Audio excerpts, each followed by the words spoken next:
Quelle vue à couper le souffle, n'est-ce pas? Bonjour à tous, c'est un réel plaisir de vous retrouver et merci pour votre fidélité. Cette semaine, j'ai le privilège de vous emmener sur l'île de Beauté à la rencontre de l'authenticité corse. Et c'est dans le sud-ouest de l'île, de village en village, que je vais aller à la découverte de son histoire, de sa culture, riche et très ancrée, de ses traditions bien vivantes ou encore de ses nombreux savoir-faire.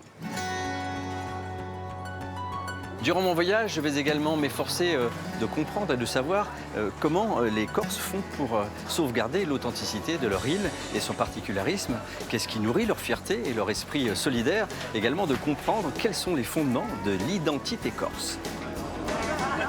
Voilà, soyez donc les bienvenus au cœur de ces magnifiques petits villages, tantôt bordés par la Méditerranée, tantôt perchés dans les montagnes, et soyez les bienvenus dans mes échappées belles. Allez, profitez.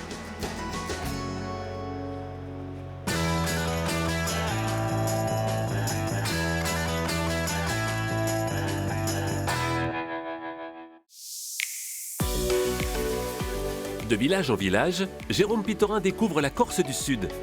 C'est vraiment une merveille ton petit village. Hein. Ouais, c'est vrai. Hein. On ne part pas en vacances, hein, nous. Vous y êtes? On y est. Ce qui fait le charme des villages de Corse du Sud, ce sont les vieilles maisons en pierre. Mais l'esprit village, c'est aussi une somme de savoir-faire. Tu as pu pêcher du corail ce matin? Ouais, tu veux voir ça? Tu veux voir le corail? Ouais, on peut s'amarrer? C'est une pêche honorable pour une plongée à 70 mètres. Là, tu comprends pourquoi on vit vieux à Bonifacio. Et voilà, le poisson roi de la Méditerranée, le chapon. C'est un très bon poisson. C'est un des plus chers en Corse. Le prisout, c'est ça, c'est le jambon corse. Ouais. Ça, c'est le roi de la charcuterie corse.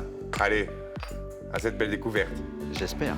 Rendez-vous sur la place du village. C'est là que tous les Sarthenais se rencontrent, discutent, apprennent toutes les nouvelles. Salut, allora, Salud. comme vous êtes? Va bien. C'est important de monter au village parce que c'est le seul réel endroit où je me sens chez moi, auprès de mes amis, ma famille et mes racines.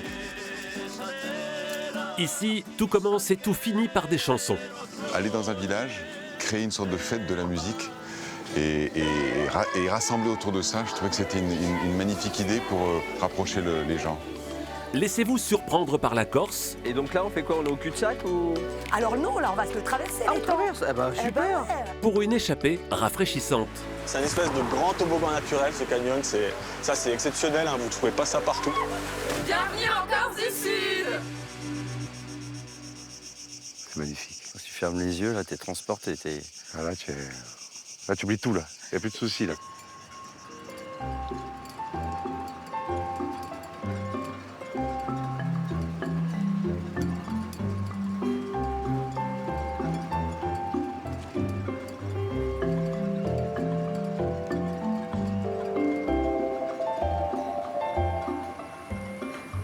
Salut Jérôme. Ah, te voilà. Salut Benoît.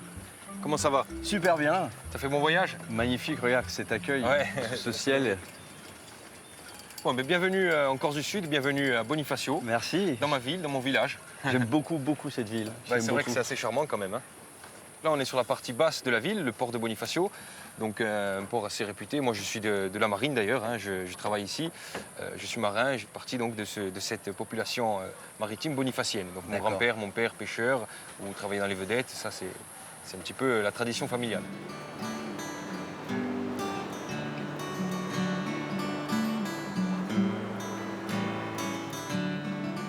Bonifacio se mérite, hein. Il y a pas mal de montées, effectivement.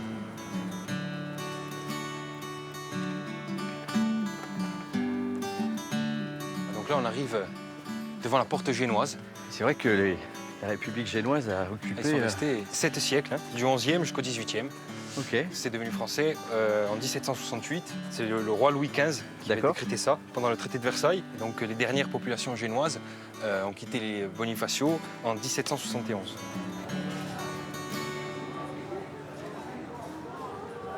Regarde ça, comme c'est beau, là.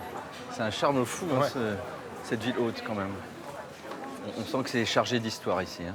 Effectivement. Mais là, d'ailleurs, tu vois, ces espèces d'aqueducs, ces ponts qui relient tous les immeubles, en fait, ça, c'était pour récupérer les eaux de pluie. D'accord, ah oui. Voilà. Et pour les rediriger dans une citerne, en fait, qui se trouve sous nos pieds. Oui, c'est vrai que l'eau ici, pas simple à trouver. Hein. On est quand même sur un promontoire rocheux. Et c'est une ville à part évidemment au niveau de son architecture, avec cette forteresse et ses remparts, mais c'est aussi à part d'un point de vue de son identité, de son histoire finalement. Ben oui, effectivement. Et il y en a même qui vont jusqu'à dire que Bonifacio, c'est pas corse, c'est Bonifacio. D'accord. On est bonifacien, voilà, on n'est pas corse. Voilà, on est J'avais bonifacien déjà- avant d'être corse. J'avais- Bon, pour ma part, je suis corse et bonifacien. D'accord.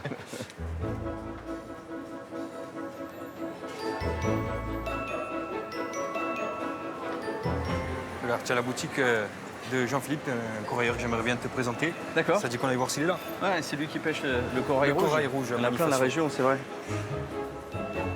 Bonjour. Benoît. Bonjour, est-ce que Jean-Philippe est là? Non, il est en mer là. Ah, D'accord, elle est partie récupérer du Il est corail. parti pêcher. La météo est D'accord. favorable, donc en mer. C'est une belle boutique, hein? Merci. Vous trouvez donc tout le corail de Jean-Philippe travaillé, exposé dans sa boutique. Ah, il y a des belles pièces.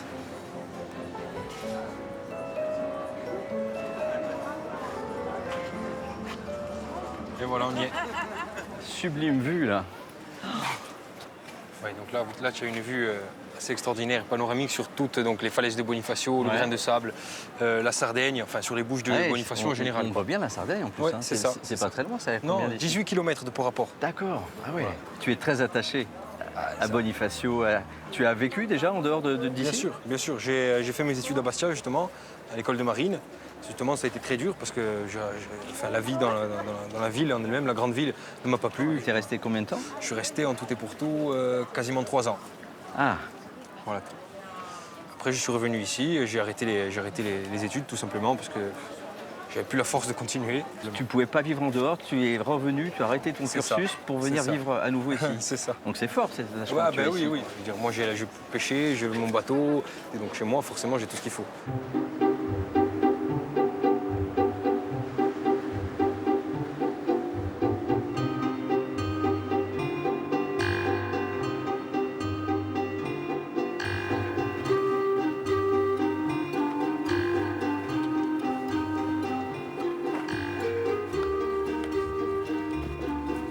C'est vraiment un endroit particulier, je sais que c'est très visité hein, ici. Oui, c'est l'un des lieux les plus visités de Bonifacio. Il est atypique dans le sens où il y a des mausolées partout qui se touchent ça. comme ça. Et on a l'habitude de voir des tombes au sol. Et là, C'est ça. je ne veux pas faire de parallèle, mais on a presque l'impression que c'est un petit village en fait. Tu vois, dans le village C'est ça. lui-même. Bah, nous, dans notre culture, déjà, on fait vraiment attention à nos anciens qu'on a perdus. On dira, Ouais. et donc on prend soin justement de ces endroits, de ces tombeaux. On les garde au maximum fleuris. Tout le Ouais. monde prend soin des tombeaux de ses ancêtres. Et alors, excuse mon indiscrétion, mais est-ce que toi, tu as de la famille ici, dans ce cimetière? Bien entendu, oui, oui. Et, tous mes ancêtres sont enterrés ici. On a vu sur la mer, là. C'est quand même assez rare pour un cimetière. hein. Oui, d'ailleurs, en parlant de mer, je t'emmène en mer. On prend le large avec un de mes bateaux. Allez, on y va. C'est parti. Je Allez. te suis avec grand plaisir.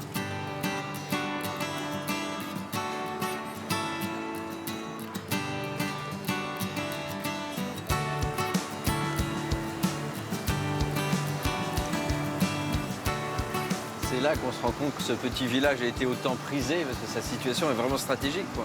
Ben, les falaises et la presqu'île, ça sert vraiment de rempart naturel. Ouais. Il y a juste eu une petite contribution pour peaufiner tout ça, mais naturellement, c'est vraiment un endroit imprenable. Hein. C'était vraiment un point stratégique idéal.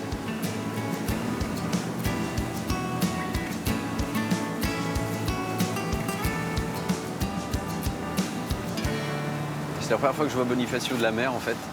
Et c'est qu'on a l'impression que c'est un petit miracle, ces maisons-là posées et juchées, C'est juste ça. perchées. On se rend bien compte du véritable balcon naturel que forme la falaise et de la citadelle juste au-dessus. Entre 60 à 75 mètres de hauteur. On sent presque que la ville est en sursis, d'espèce de péril. Tu vois ce que je veux dire? Ouais. De mémoire de Bonifatien, il n'y a jamais aucune maison qui est tombée. Oui, j'espère. Voilà. C'est vraiment une merveille, ton petit village. hein. Ouais, c'est vrai. Hein. On ne part pas en vacances, hein, nous. Vous y êtes? On y est.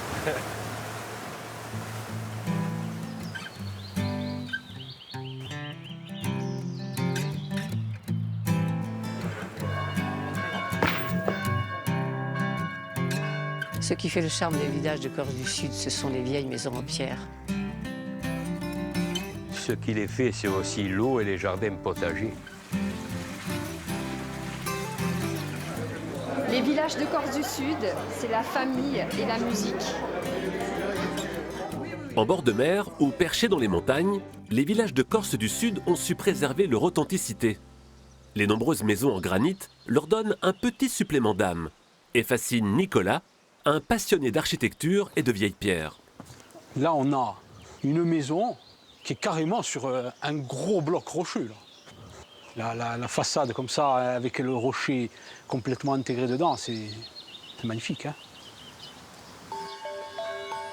Nicolas vit à Campo, village d'à peine une centaine d'habitants, où se trouve sa maison familiale qui date du XVIe siècle. En Corse du Sud, on a des maisons qui sont principalement en granit, une architecture classique assez carrée ou rectangulaire. Moi, je suis admiratif du travail qui est fait sur ce type de maison. Il faut s'imaginer que 500 ans en arrière, tout se faisait à la main, c'était des échafaudages en bois, c'était de la terre qui servait de jonction entre les pierres. Et on voit vraiment qu'aujourd'hui, on n'arriverait pas à faire un ouvrage comme ça. Nicolas a fait de sa passion son métier. Il s'est spécialisé dans la rénovation du patrimoine en pierre. Messieurs, bonjour. Avec son équipe, il rénove tout un quartier dans un village voisin.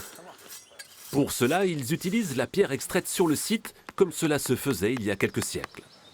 La défense de notre identité passe aussi par la défense de notre patrimoine construit.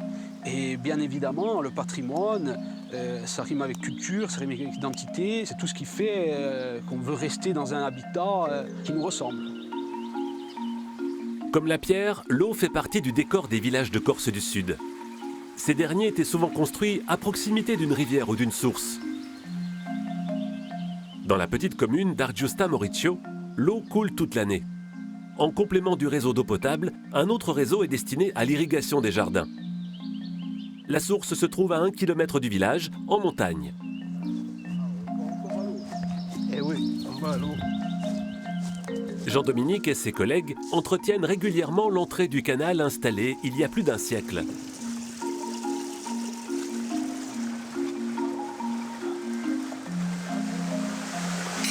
Là, ça rentre bien, tu vois. Tu le sens, l'aspiration.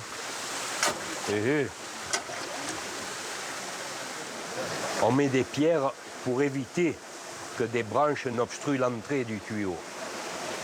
Ça évite. Alors bon, l'eau, les pierres, c'est pas un problème. Elle passe à travers. Nous, on a ce système. Vous allez le retrouver dans beaucoup de villages en Corse. L'eau vient directement dans la montagne, là. Et elle est prise ici, à cet endroit. Elle est captée et dirigée jusqu'au village. Les habitants utilisent cette eau à tour de rôle. Chacun peut ainsi en profiter, à commencer par René, qui a le plus grand verger du village. Je vais vous montrer, pour arroser, là, en ce moment, il n'y a personne qui arrose, donc je pourrais même la laisser ouverte. Voilà. C'est l'eau qui descend du canal. Et qui me permet d'arroser tous mes arbres fruitiers.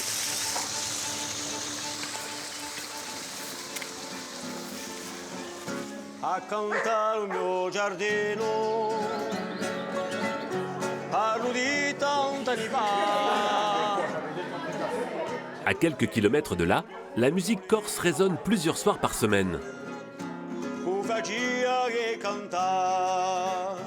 Quand il ne s'occupe pas de ses cochons, David donne de la voix dans l'auberge familiale, comme son père avant lui. Dans chaque village, il y a au moins une famille, voire plus, qui joue de la guitare, qui chante. Moi, personnellement, j'avais mon père qui chantait, qui jouait de la guitare.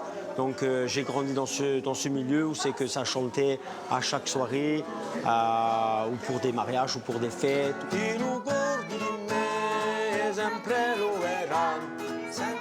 À son tour, David transmet son goût de la musique corse à ses enfants et perpétue ainsi la tradition.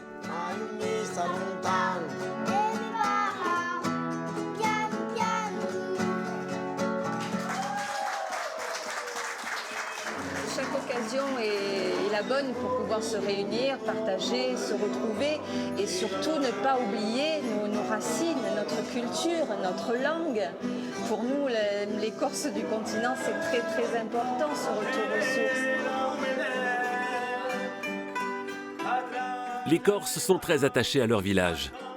C'est là que leur identité et leur culture s'expriment le mieux.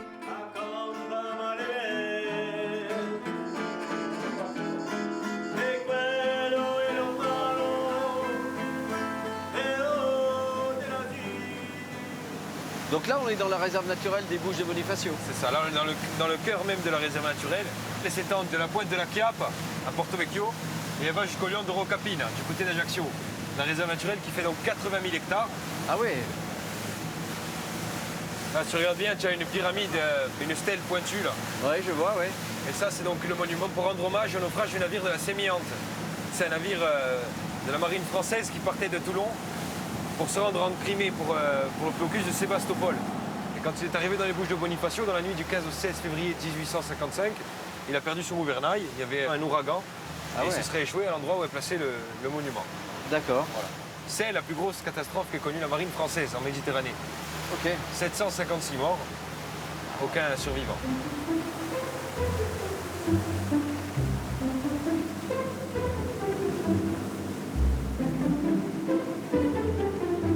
Ah ben tiens, il y a Jean-Philippe, le corailleur, tu sais, qu'on est passé devant ce matin devant sa boutique de corail. Ah d'accord, celui qui va plonger alors. C'est ça, c'est ça. Jean-Philippe, Il y a du monde, il y a du monde. tu as pu pêcher du corail ce matin? Ouais, on a pu plonger avant que le vent se lève. Tu veux voir ça? Tu veux voir le corail? Ouais, on peut s'amarrer. Allez, je vous invite à monter. On va venir voir ça tout de suite. Oui, tranquillement. Je vais donner un coup de main. Faire un petit peu d'acrobatie. Jérôme, enchanté. Jean-Philippe, enchanté. Bienvenue à bord. Jean-Philippe, bonjour, ça va? Ça va et toi? Super. Super. Donc c'est ça le fabuleux trésor, dis donc, il y en a beaucoup. Ah, vous êtes allé direct à l'essentiel. Ah bah oui. Et oui, on n'en voit pas si souvent comme ça. Oui, c'est une pêche honorable pour une plongée à 70 mètres. On a eu vraiment beaucoup de chance parce qu'il y a de belles branches. Et ça fait plaisir. C'est pas tous les jours comme ça, mais aujourd'hui c'est particulièrement. Donc ça, c'est une belle pêche. C'est une belle pêche, oui. D'accord. Oui, parce que c'est une pêche difficile, il faut aller en eau profonde. C'est exactement ça. Alors on a des grosses torches pour éclairer parce que c'est relativement sombre au fond. Et on rentre dans des anfractuosités. Il faut toujours essayer de chercher du beau corail dans les grottes. C'est aujourd'hui moins facile qu'avant parce qu'avant le corail poussait sur les extérieurs. Alors c'est aussi un trésor qui est rare et donc qui est aussi très précieux. Tout à fait. Comment c'est régulé ici? Il y a 7 autorisations sur toute la Corse, délivrées par monsieur le préfet maritime. Et ce qui est important, c'est de faire la pêche sélective et qui est une pêche éco-responsable. Bah oui, en plus dans une zone protégée comme celle-ci. Tout à fait. Si on veut que ce soit durable, le principal responsable de la survie du corail, c'est moi-même. Donc je suis une sentinelle sur la mer et sous la mer. C'est déjà du très beau corail. On a du mal déjà à s'imaginer que c'est un animal et que c'est pas une Alors, plante. Combien de temps il faut pour que le corail devienne à cette maturité-là? C'est des branches qui ont déjà une trentaine d'années. Ah oui? Oui, minimum. D'accord. Ça me fait vraiment penser à un arbre, c'est vraiment très joli. Merci en tout cas Jean-Philippe pour ce magnifique cadeau. Hein. Pas mal, on n'a pas perdu notre journée. Merci beaucoup.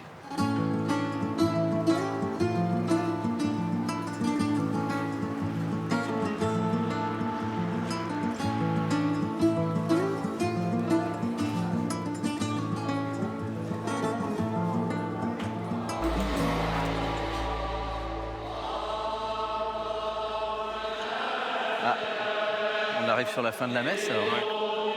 C'est quelle église ici? Donc là, on est devant l'église Saint-Dominique. Et donc, c'est d'ici que va partir la procession de la confrérie Sainte-Marie-Madeleine.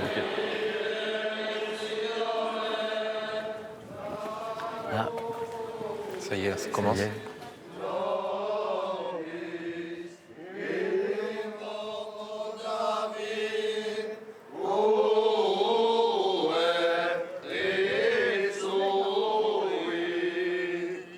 Comment ils vont? Ah, Jean-Philippe. On suit la procession. Oui, tu es venu alors du coup, toi aussi? Ça y est. Bon. Après la plongée, c'est bien d'être ici. Ah oui, j'ai l'impression qu'en tout cas, une bonne partie des bonifaciens suivent cette tradition alors. C'est le moyen de se rassembler, Oui. se retrouver, Ouais. d'échanger. Je vois qu'il y a des personnes habillées en bleu et vert. Qu'est-ce que ça signifie ça? Alors ça, c'est tout simplement les confrères de la confrérie Sainte-Marie-Madeleine. C'est des vignerons. Je vois des grappes de raisin du coup. C'est ça. Donc c'est pour espérer une bonne année au niveau du fruit. La procession rentre dans une autre église. Tout à fait. Et en fait, on fait le tour de toutes les églises de Bonifacio. D'accord, très bien. Elle est magnifique celle-ci. Hein. Ça, c'est l'église Sainte-Marie Majeure.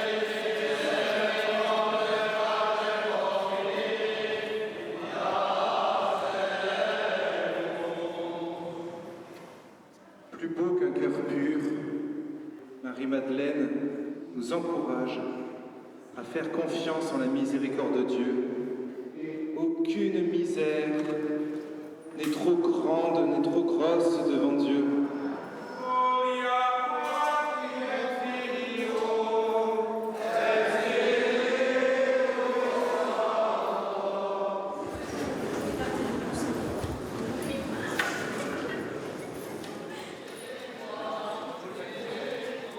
Alors est-ce que toi aussi tu as été élevé dans cette ferveur religieuse? Ah oui, oui, absolument.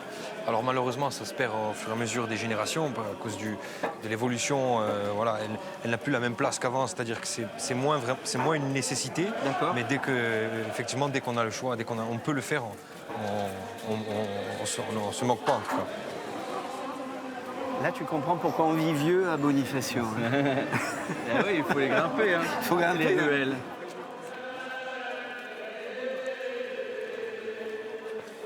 C'était un joli moment de communion, de voir les bonifaciens comme ça se réunir. On l'aperçoit, cette identité corse et bonifacienne peut-être encore plus, cet attachement à la fois que vous avez pour cet environnement extraordinaire, ce spectacle de nature, et en même temps, voilà, l'humain est là toujours derrière et vous lie, et c'est très beau.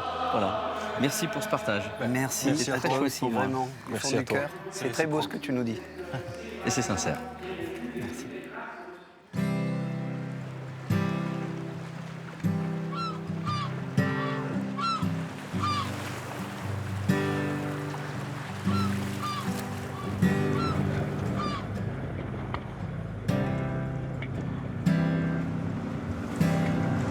Pour les Rascasquia, mon Dieu, mon Dieu, mon Dieu.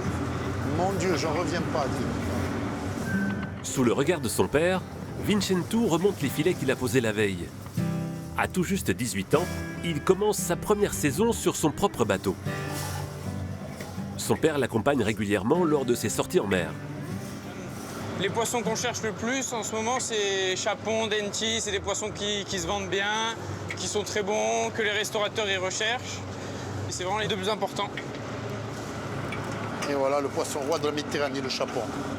C'est un très bon poisson. C'est un des plus chers en Corse. On est dans la glace. Les Ciocas sont les derniers pêcheurs à Pinarello. Dans la famille, on cultive le goût du large de père en fils depuis 6 générations. J'ai commencé à aller en mer quand j'étais tout petit avec mon père, quand il pêchait, quand il faisait la grande pêche.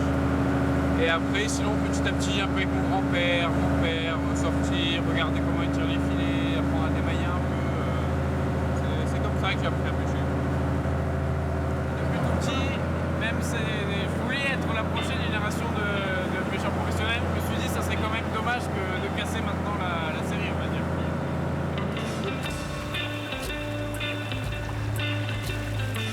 Satisfaits de la pêche du jour, les 3 hommes rentrent au port. Pendant la saison touristique, le poisson frais est très demandé par les restaurateurs. Ça va? T'as la pêche ce matin? Oui, oui. Bon. Donc c'est beau pour moi. Chapon, ah là, chapon, on a un beau denti, un beau petit denti si tu veux. Mets-moi les chapons, mets-moi. Chapon, je mets quoi un peu? J'ai 4 pour midi là.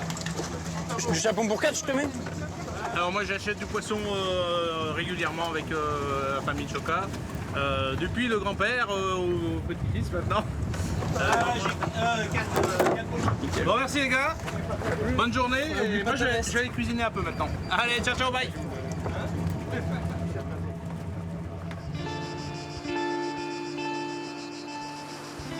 Les Ciocas sont connus de tous ici, à commencer par Vincent, le grand-père. Sur la plage, une croix rappelle comment a débuté l'histoire entre sa famille et Pinarello. Alors cette stèle, c'est un remerciement. Il y a le Saint-Joseph à l'intérieur, parce qu'ils ont été sauvés. Hein. C'est un accident qu'a eu mon père avec ses 2 marins. J'étais au large de cette île que vous voyez là. Le bateau a coulé, il y avait une tempête. Ils sont arrivés à la nage jusque là, 3 heures en train de nager. Le 19 mars 1950, donc c'est le soir de la Saint-Joseph.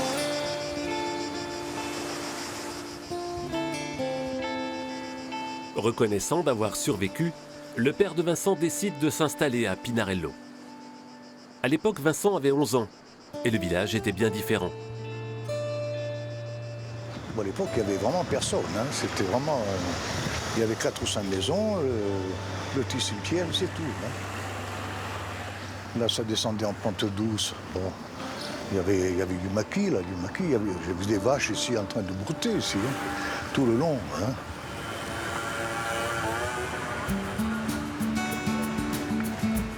Désormais, Pinarello se transforme chaque été en petite station balnéaire très prisée des touristes.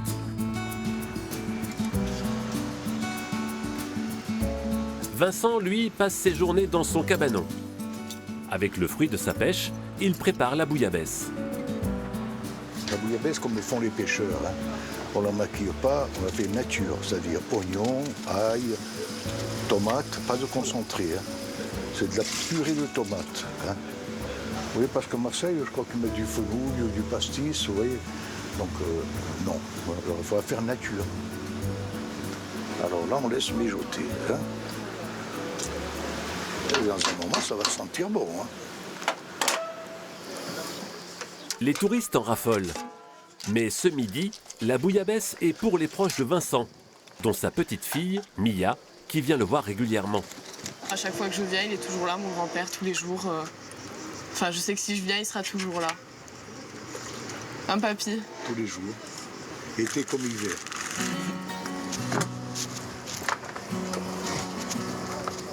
Ce cabanon est devenu le point de rencontre incontournable pour la famille et les amis. Le centre du village, pour moi, c'est là. C'est la pêche, c'est Vincent.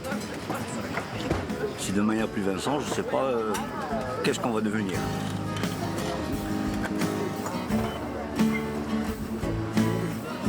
Papy, c'est super bon. Hein. C'est bon? Je te félicite. Ça sent bon. Hein. Merci, chérie. Ici, on est en famille. Hein? Mes petits-enfants, ma femme, et puis des amis très proches. C'est ça qui fait plaisir. Heureusement, la relève semble assurée. Le jeune Vincento est décidé à continuer de pêcher depuis le ponton de son village natal.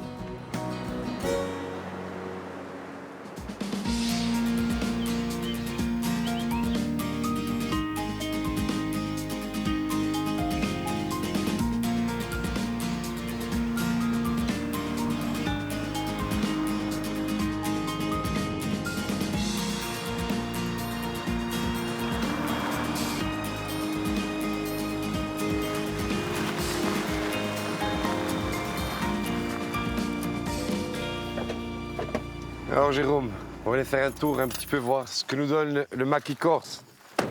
Cueillette alors? Ouais, on va ramasser quelques herbes qui vont nous servir à faire quelque chose, tu verras. Petite surprise que je te réserve. D'accord, une recette à toi? Ouais. Recette à toi? Une recette en Corse. Ah. Alors qu'est-ce qu'il te faut, dis-moi? Un peu de myrte, tu vois. De la myrte. Ouais. Alors ça, c'est vraiment, oui, produit emblématique corse. Hein. On va couper quelques branches de myrte. Ah, tu prends que les feuilles? Ouais. Parce que c'est pas en fruits pour le moment. Non, pour le moment, non. Donc on va servir des feuilles qui vont diffuser aussi pas mal. Fais-moi le sentir un peu. Regarde. Ah oui, c'est fort. La feuille verte comme ça, elle a un petit goût poivré. D'accord. Pour tes activités de traiteur, charcutier, boucher, tu vas régulièrement là chercher tes produits directement à la source alors? Oui, parce que si tu veux, je suis pas loin du maquis comme ça, donc c'est très facile. On sort du labo, on va en cueille. On s'en sert soit pour la cuisine, pour la décoration aussi. Beaucoup, c'est des plateaux de charcuterie. Très jolis aussi. Regarde un petit peu de thym sauvage là. Ah oui, chouette, il est bien, ça. bien frais celui-ci. C'est ce qu'il nous faut. Alors, tu trouves quelque chose? J'ai trouvé du romarin. Ça sent bon ça. Hein. C'est la cuisine du Sud. Hein.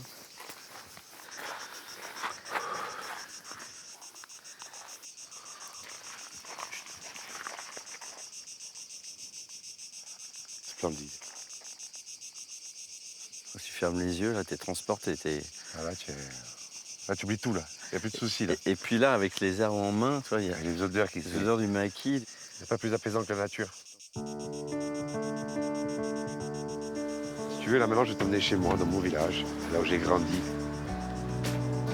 Je pense que Sartène sera un endroit qui va te plaire, car tu vas vraiment ressentir ce côté justement un peu préservé, authentique. Ouais. Il y a combien d'habitants à Sartène?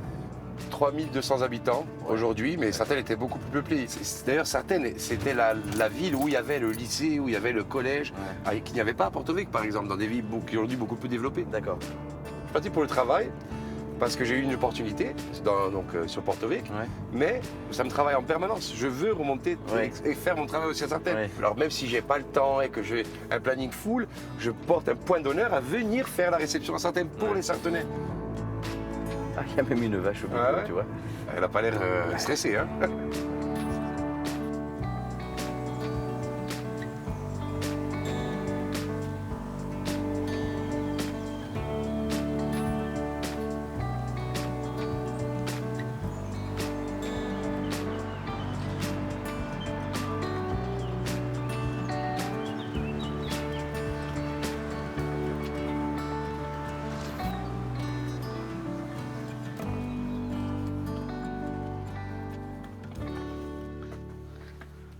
Bon, je te suis, hein, parce que on peut vite se perdre, là. Dans le dédale, là. On peut vite se perdre. Je vais me faire manger par les cochons corses, moi, sinon. Ah, t'inquiète pas, je suis là. Toutes les bâtisses sont faites en granit. C'est assez dépaysant d'avoir que du granit. On se croirait presque, je sais pas, dans une autre région comme la Bretagne, tu vois, c'est vrai ces que petites ruelles. c'est très particulier à Sartène, c'est resté dans son jus, quoi. Alors toi, tu as grandi à Sartène, t'étais à l'école ici? Ah ouais, j'ai fait toute ma scolarité, même de primaire jusqu'au lycée. Donc tout gamin, ces ruelles-là, tu te baladais. C'était notre aire de jeu à nous. La place, les ruelles, avec les copains, on jouait au foot un peu partout, on s'inventait des cages pour faire les tirs au but, un peu n'importe où, quoi, tu vois. Salute, allora. Salute. Come vous êtes? Va bien.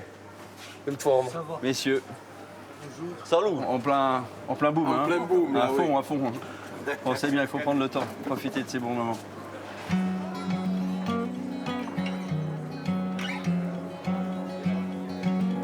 Et là, on va arriver sur le cœur du village, la place Porta.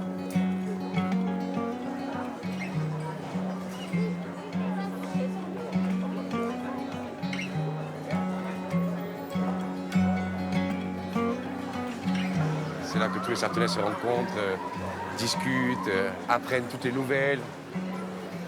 C'est là que les enfants jouent tous les mercredis après-midi, tous les week-ends. C'est emblématique de Sartène. Oui, d'ailleurs, je crois que c'est Prosper Mérimée qui avait une formule. Prosper Mérimée a dit que Sartène était la plus corse des villes corses. C'est ça. Alors tu te dis bien, quand on Sartenais, on est très fiers de ça. Quoi. Évidemment, la formule fait écho. Ça rend quelques personnes jalouses. Évidemment. Mais c'est le jeu. Ouais, c'est le jeu.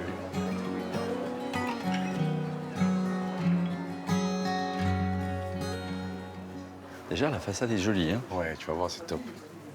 Claude. Comment vous allez, Comme vous êtes. Va bien. C'est bien. Même forme. Hein. Jérôme, enchanté. C'est assez impressionnant de voir toutes les références que vous avez. Toute la Corse est plus ou moins représentée au niveau des vins, je veux dire, et au niveau des produits aussi. Hein. C'est exceptionnel. C'est un vrai terroir ici. Ça sent la Corse. Quoi. Ah bah, ça sent la Corse au sens propre comme au figuré. Hein. Exactement. Je vis là-dedans. Mais je peux pas m'empêcher de passer chez Claude, quoi. Ah oui? Ah ouais, j'adore. Tu vas peut-être tomber tes prisout. Ah, volontiers. Alors là, il m'a dit qu'on allait déguster un morceau de jambon. Prisout, oui. Le prisout, c'est ça. C'est le jambon corse. Ouais. Ça, c'est le roi de la charcuterie corse. Moi, ça, je laisse tout pour ça. C'est monstrueux. Je laisse tout pour ça. Après, c'est pas de la chiffonnade. On a toujours l'habitude de couper des tranches comme ça. Ah bah moi, ça me va. Même épaisse. Chez nous, la culture, c'est assez épais, le jambon. Le gras nous fait pas peur, hein. Quand tu vois ce gras, là, cette couche de gras, c'est un critère de qualité, ça. Ouais. Tiens, Jérôme, vas-y, à toi l'honneur. Merci beaucoup. Sublime. Ti ringrazio, Claude. Merci, Claude. Allez, à cette belle découverte. J'espère. Oh putain, c'est bon, ça. C'est un jambon qui donne le sourire. Ah ouais. Ah, le gras est très très bon. Hein. Magnifique. Bien, magnifique. ça donne le sourire. Parce que d'habitude, pour le gras, tu dis c'est la vie. Eh ouais. La dernière fois, une personne me dit c'est le soleil. C'est magnifique. Oui. Ah ouais, voilà. C'est vrai. Tu vas stare o... Ma te dà un pezzo così. No, di più, un altro. Allez, mi fai un altro. Quanto siamo? 5. Ça, c'est le Corse de Sartène. Le Sartenais, on le parle de Sartenais, d'accord. Tu as des enfants, toi? Exactement, oui, j'ai une petite fille. Et donc, tu lui parles corse? Ah ouais, j'essaie de lui pardon, parler... tu lui parles sartenais? Excuse-moi. Je lui parle corse, et ce qui est rigolo, c'est qu'elle me ressort des fois des mots comme ça au bon moment, alors quelle fierté, je te raconte. C'est vrai, elle a quel âge? Elle a 5 ans et demi. Ah ouais. Donc ça commence à c'est- causer un petit peu. Et puis elle en joue, elle sait que ça me plaît, donc quand elle demande quelque chose et qu'elle me le dit en corse, elle a de suite, quoi. Ah oui, c'est pas mal. Bon, Voilà. faut que je le mette au corse alors. C'est facile, c'est facile.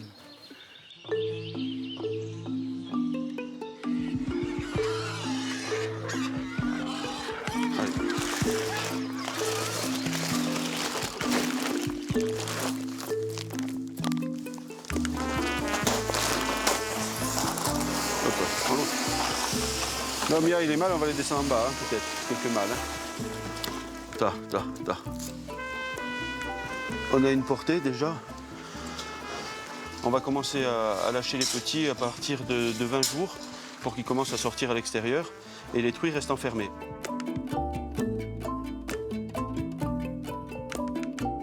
Dominique est à la tête d'un cheptel de 600 cochons. Il s'occupe de ces animaux depuis l'enfance et il y a 6 ans, il a repris l'exploitation de son père sur les hauteurs de Cozzano. C'est le village vraiment typique pour la charcuterie dans la région, avec quand même les autres villages. Mais Cozzano sort quand même du lot, parce qu'il y a quand même beaucoup plus d'éleveurs et de charcutiers. On est sur une grande partie de châtaigniers et de chênes, sur un territoire qui est quand même assez grand, donc on a tous les éléments pour avoir un bon élevage. Cozzano a une tradition charcutière de longue date et compte encore aujourd'hui 9 éleveurs porcins. Le village est situé à 700 mètres d'altitude et à plus d'1 heure d'Ajaccio. Malgré cet isolement relatif, les produits de Dominique sont très demandés.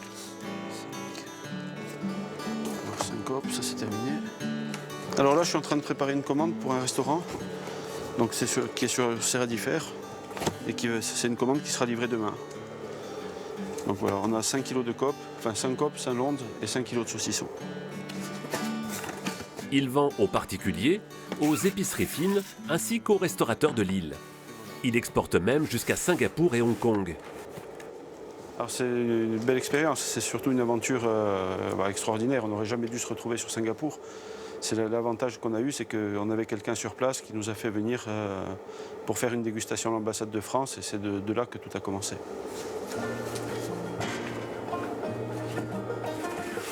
Comme Dominique, d'autres ont repris les exploitations agricoles de leurs parents et contribuent au dynamisme de la commune. 300 habitants à peine y vivent à l'année, dont beaucoup de jeunes actifs et de familles. Loin d'être un village dortoir, Cozzano est un village bien vivant et tourné vers l'avenir. Fin 2017, c'est même devenu un smart village, un village intelligent. Des capteurs ont été posés afin de collecter le maximum d'informations sur l'environnement. À 24 ans, Jean-Marc a été embauché pour suivre le projet piloté par l'Université de Corse. Cette station météo est composée donc de plusieurs capteurs qui se trouvent donc dans cette boîte avec la température, capteur d'humidité. On peut voir aussi donc un système pour savoir donc les différentes informations sur la qualité de l'air, mais aussi donc sur la direction du vent, sur la pluviométrie. Donc c'est vraiment une station météo complète. Toutes ces données sont récoltées grâce à une antenne de longue portée installée sur le clocher de l'église. Nous avons donc toutes ces données qui sont récoltées et mises sous cette forme. Ces informations vont permettre par exemple de mieux gérer le chauffage ou l'éclairage des bâtiments communaux. L'objectif à terme est de faire des économies d'énergie. Ce genre de projet, ça montre que le village a envie d'avancer. Et bien sûr, ça me donne envie de créer et de faire des projets innovants dans ce genre de village. Connectée et engagée sur la voie du développement durable, la commune a aussi réussi à maintenir des services publics. Hey! Bonsoir! Coucou! Merci beaucoup. Bonne soirée. Oui, à demain. Tu dis au revoir. La crèche est un gros atout pour Sylvain, papa d'une petite fille de 2 ans et demi. C'est possible de vivre en famille à Cozzano et de travailler, surtout, puisqu'on a la chance d'avoir des infrastructures comme ça d'accueil de la petite enfance. Tout ça, après, avec le temps, ça augmente aussi la population du village, il y a plein d'enfants, donc c'est bénéfique pour tout le monde in fine. Sylvain et sa compagne, Maria, jonglent entre leurs différentes activités. Lui est safranier, elle, apicultrice. Mais cet été, ils se sont lancés un nouveau défi, démarrer leur table à la ferme à Cozzano.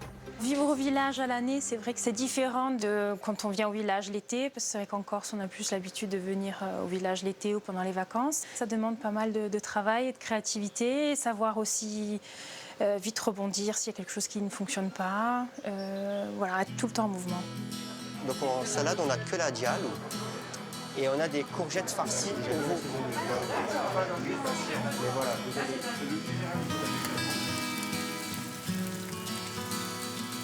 Dans l'assiette, Maria et Sylvain mettent en valeur leurs produits ainsi que ceux des producteurs locaux. Déjà, pour attaquer tranquillement la charcuterie, j'amène la terrine et le reste arrive. Une formule qui séduit à la fois les visiteurs et les résidents, comme le médecin du village. L'endroit est agréable, on mange bien, on est bien reçu. Et donc je trouve que c'était une bonne opportunité d'avoir ça au village. Les habitants de Cozzano démontrent au jour le jour qu'il est possible de concilier vie active et vie au village.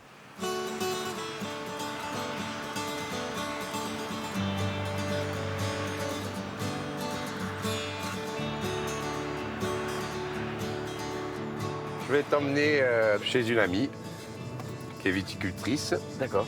C'est toi qui vas faire la cuisine? Exactement. Ah, génial.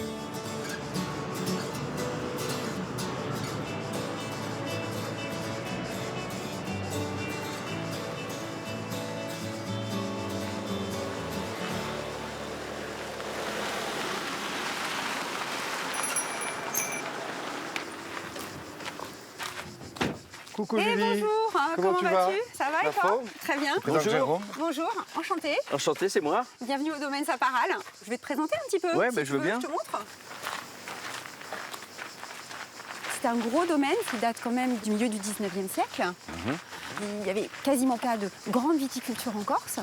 Et le propriétaire rêvait de faire comprendre à la terre entière qu'on pouvait faire des très grands vins en Corse à une époque où, sorti des vins du Bordelais, on ne fait que des petits vins de village. Et là, il crée ce domaine de toutes pièces.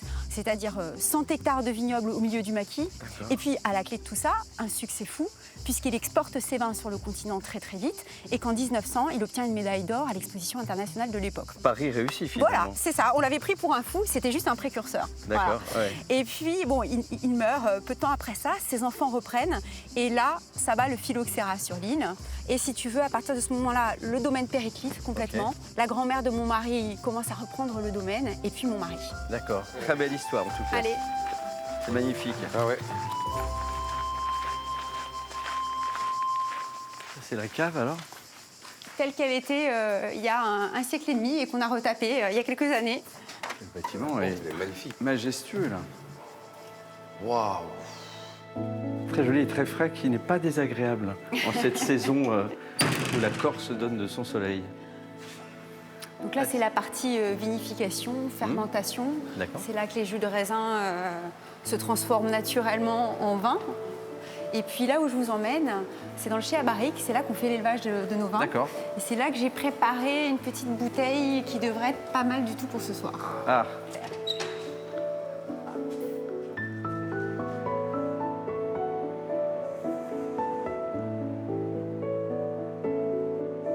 La bouteille que j'ai prévue pour ce soir, c'est un monocépage, c'est un carcadiol. Et le carcadiol, c'est un très vieux cépage corse, mais en plus sartenais, il est né ici, qui avait complètement disparu de l'île ou quasiment, et qui a été replanté au domaine il y a une dizaine d'années. On a fait quelques centaines d'exemplaires seulement. Okay. Je te propose de goûter. Ouais.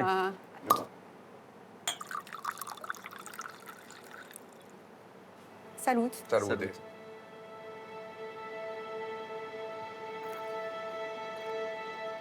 C'est un vin de caractère en tout cas. Excellent. Cette volonté ici que je trouve que vous avez, c'est de préserver l'existant. Ah, c'est notre identité. Pas besoin d'aller chercher ailleurs. Il suffit de sublimer, de travailler ce que l'on a à la base, à travers le raisin ou d'autres choses. Et puis l'intérêt que tu as avec ces cépages autochtones, c'est qu'il y a des petites notes de maquis aussi qui vont être parfaites avec les herbes que tu as dû ramasser pour cuisiner. Elle connaît la recette apparemment.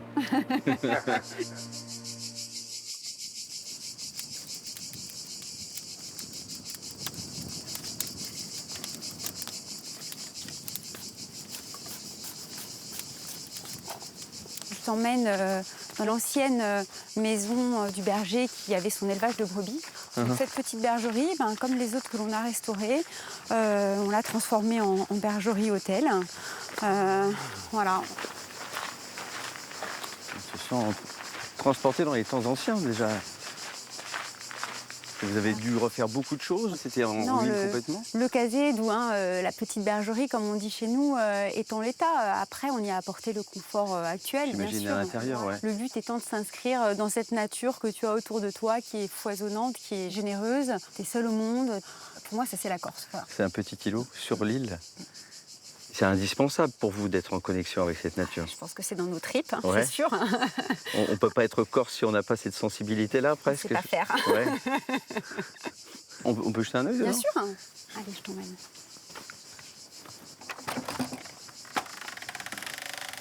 Ah ouais. Il y a aussi à l'intérieur le respect du lieu dans le sens où vous avez pris des matériaux qu'on pouvait retrouver à l'époque en fait. Ouais. Exactement. D'accord. Voilà. Ouais. On sent l'âme corse. Je sais pas, on est connecté à cette Corse intérieure, peut-être plus qu'à celle du littoral. plaisir. Non mais c'est vrai, c'est réussi. Eh bien, merci. Bon, je vais aller en cuisine retrouver mon ami Rémi.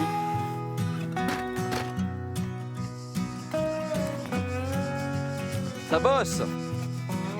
Oh, Jérôme. Oh, dis donc. Ah oui, tu fais pas les choses à moitié là. Ah, donc il y a beaucoup de monde, j'espère. Ah ouais, un peu quand même. Un peu de monde. Ça, c'est un porcelet de porc noustral, de race corse, que l'on va faire ensemble là maintenant. Donc avec ces viandes-là, moi je vais commencer la farce dont on va farcir ce petit porcelet. Et toi, tu vas ouvrir ces 2 bouteilles de vin. C'est pour arroser ta... Ça va être c'est la marinade en fait, c'est la salamouge. C'est une marinade vraiment typiquement de chez nous. Et puis on a nos herbes de Et les ce herbes qu'on a matin. cueillies ce matin ensemble. Thym, voilà, le romarin. thym, le romarin, la myrte fraîche. Voilà. Ok, allez. Très beau, le domaine est juste incroyable. Ouais. Ça change, on n'est pas dans une cuisine là. Ah oui. Donc cette recette, elle te vient d'où? C'est une recette traditionnelle, c'est familiale qui t'a... Ça vient beaucoup de mon père, quoi, de la famille. J'ai une maman qui cuisine beaucoup aussi. Et à la maison, les gens, ils arrivaient, c'était pas prévu, on se retrouvait à 10, 15 à table. Ma mère, elle avait toujours quelque chose à proposer, donc c'est elle qui m'a transmis cette passion de la cuisine. Et mon papa, lui, avec ses amis, il faisait souvent des méchouis, il rassemblait beaucoup de monde. Et moi, j'ai grandi là-dedans. Ça te ramène à des souvenirs d'enfance, de fêtes et de partage, évidemment. Exactement.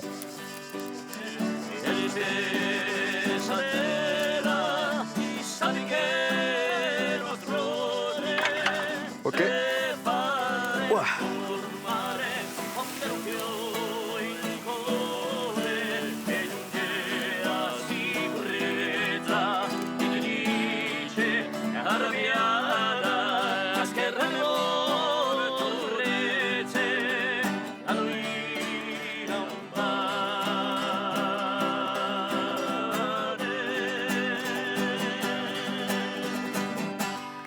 Bravo! Donc là, nous avons J'espère que vous avez le faim. porcelet. Ah oui, magnifique. Voilà. Magnifique. On s'installe, tu te mets où? Là, Je me là-bas en face de toi, attends, je peux pas passer de toi, maintenant c'est fini. Ouais. C'est magnifique. Une super journée. Maman, ça te convient? C'est très bien, C'est ta mon maman. fils, c'est parfait. Eh oui, Jérôme. Enchanté. Eh bien, ravi, Jérôme. Il m'a parlé de Pareillement. vous, il m'a dit que vous lui avez donné cette passion de la cuisine. Ah oui, c'est vrai que chez nous, on a beaucoup aimé cuisiner et on continue toujours d'ailleurs. Ouais, ouais. Voilà. Le résultat est réussi. Hein. Ben oui, Il a l'air d'être très talentueux dans ce qu'il fait. Merci. Voilà, Jérôme, et voilà, ça, c'est de l'acier. Magnifique. Allez, c'est parti. On goûte cette Bon merveille. appétit. Merci, Bon Rémi. appétit à tous. Bon appétit.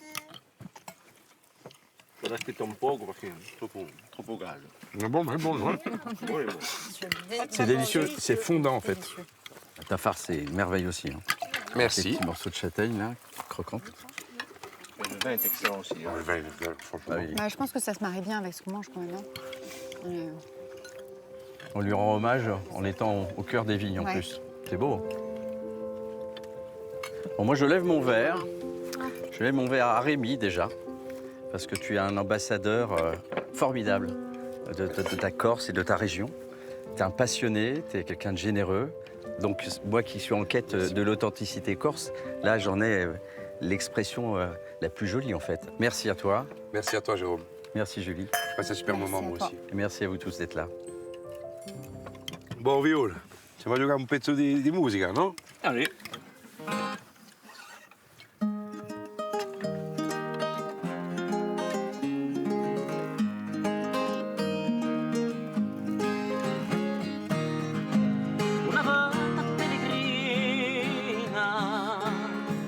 si è calata il mio cuore, e le mie sorelle confine, sola montagna e la serra, cuore, cuore all'infinita, ora tu di la mia vita, canta, canta l'infinita.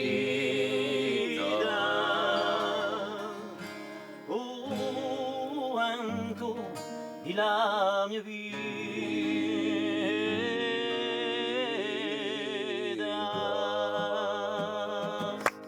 Bravo, merci. Bravo. Magnifique. Bravo. Magnifique.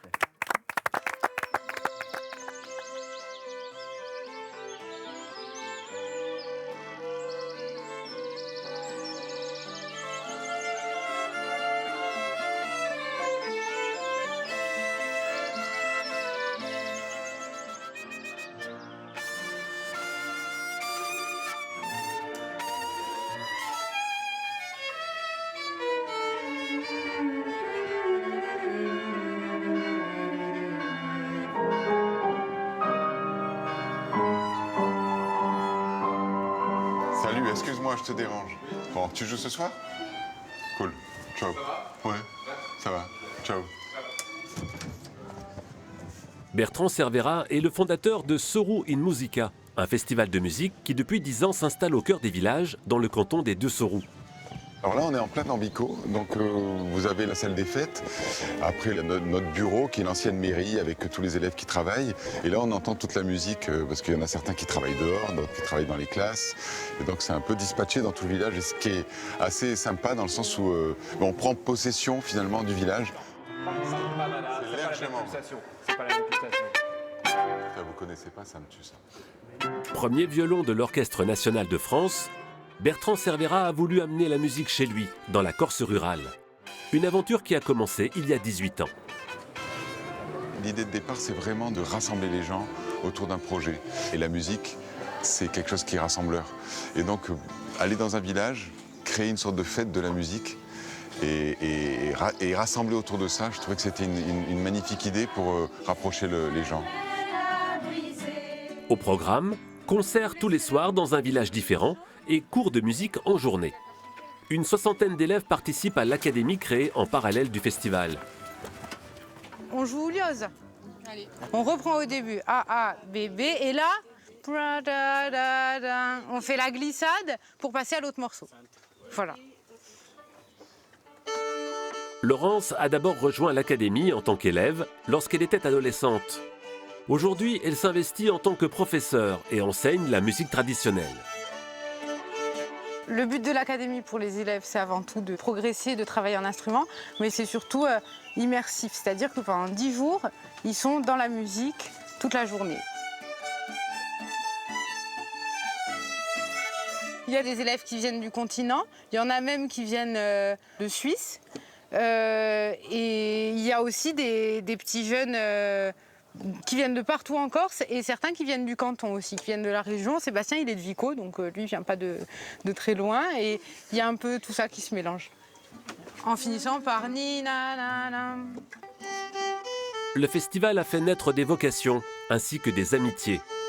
Comme celle qui lie désormais Sébastien et 2 jeunes musiciens de Bastia en Haute-Corse. On s'est rencontrés l'année dernière et donc on a gardé le contact. Et je suis monté donc jouer avec eux au marché de Noël à Bastia. Tous les ans, on est impatient de revenir à Vico pour revoir Sébastien et nos professeurs.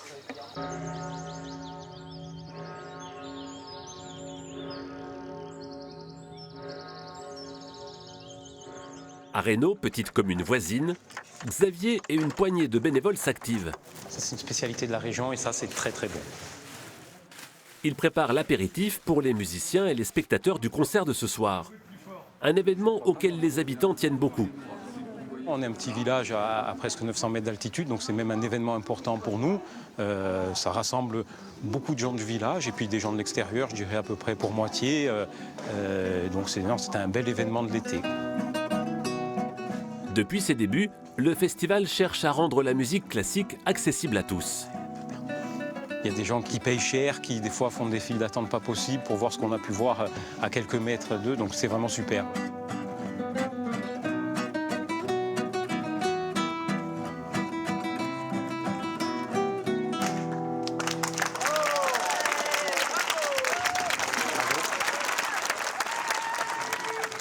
C'est vrai que ça fait chaud au cœur de se retrouver là.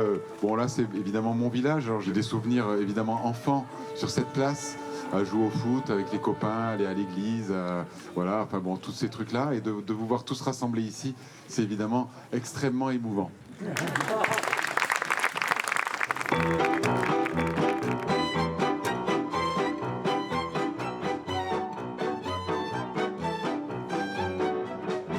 Les musiciens proposent un concert différent tous les soirs. Cette fois, ce sont les musiques de films qui sont à l'honneur. Chaque année, Bertrand Cervera s'entoure de virtuoses pour des concerts gratuits et de haute volée. Et on a la chance de pouvoir bénéficier de ce festival de musique à un niveau extraordinaire, dans un cadre fabuleux. Et on revient avec plaisir, on a fait venir des amis et qui sont tous conquis. Voilà. Dans ce petit village, l'hiver, il y a 40 personnes. Regardez le nombre de personnes qu'il y avait ce soir. Tout le monde participe, tout le monde est content. Ça fait une vingtaine d'années que ça dure. C'est très bien. Bertrand Cervera a gagné son pari, amener de la vie dans les villages et rassembler autour de la musique.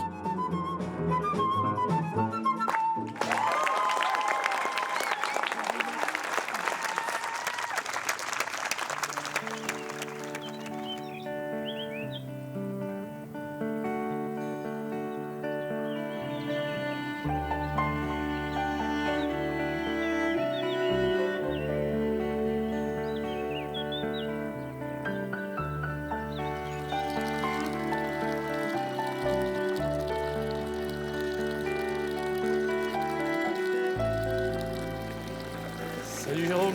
Ah, Jean-François, j'ai les mains mouillées, je suis en train de me rafraîchir. Comment tu vas? Super bien. Ce petit village en Corse? Magnifique, je suis de village en village, comme celui-ci d'ailleurs. Une nouvelle étape, Lévi. Ouais. Petit village d'artisans, on dit. Pas mal d'artisans, Voilà. ouais. Dont un coutelier réputé. Dont plusieurs couteliers, mais voilà, tu fais partie des 4. Des 4. Voilà. On y va? Allez, ça marche. Je te suis. C'est le village où toi tu es né? Moi je suis né dans ce village. Je peux dire encore que je suis né dans ce village. Né vraiment, parce que oui, les maternités ne sont pas forcément dans les villages. Mais... Je suis sorti un peu plus tôt que prévu, donc voilà. Et alors toi tu es revenu vivre ici il y a longtemps, je crois. Il y a 17 ans. J'ai bourlingué un petit peu, je suis passionné d'aéronautique. Ouais. Donc travaillé dans l'armée, après l'aérospatiale. Ok. Et après, petit déclic et retour aux sources. D'accord, avec un nouveau métier pour... Avec un nouveau métier. Pour changer d'orientation et revenir aux racines en fait. Ouais, je voulais rentrer dans mon village. Voilà, je voulais vivre de ma passion, qui est la coutellerie, dans ce village. Ok. Voilà. Avant d'aller à la coutellerie, on va passer par voire un ou deux artisans qui sont sur notre chemin.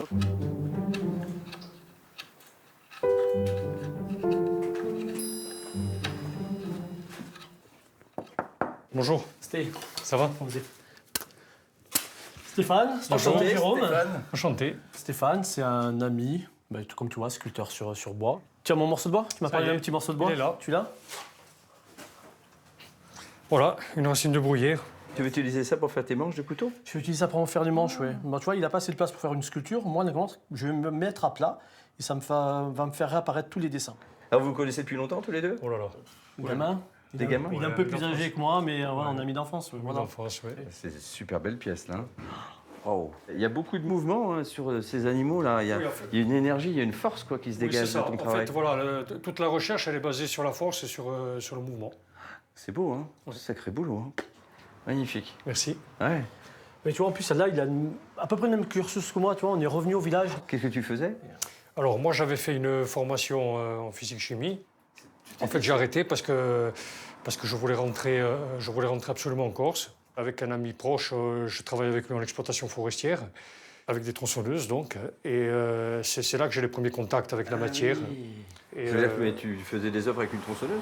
Eh bien, au départ, je faisais du bois de chauffage et de manière très spontanée, je me suis mis à sculpter des bûches. Et j'avais des résultats qui étaient assez rapides. J'avais besoin de m'exprimer, donc je me suis lancé dans une carrière de sculpteur. Voilà, ça fait 20 ans maintenant. Oui, comme toi qui as bossé dans l'armée ou dans l'aéronautique et finalement la passion ou une envie intérieure depuis longtemps a besoin de s'exprimer. Déjà le retour aux sources et après la passion. Dans son village, il y a toujours l'entraide, il y a toujours la maison familiale, au cas où, même si on a... sécurisant. Même si, voilà, il y a une petite sécurité. Donc se lancer, et voilà, après faire tout ce qu'on peut pour évoluer. Merci Stéphane. Allez, Jérôme. Et bravo. Merci, au revoir. Bravo.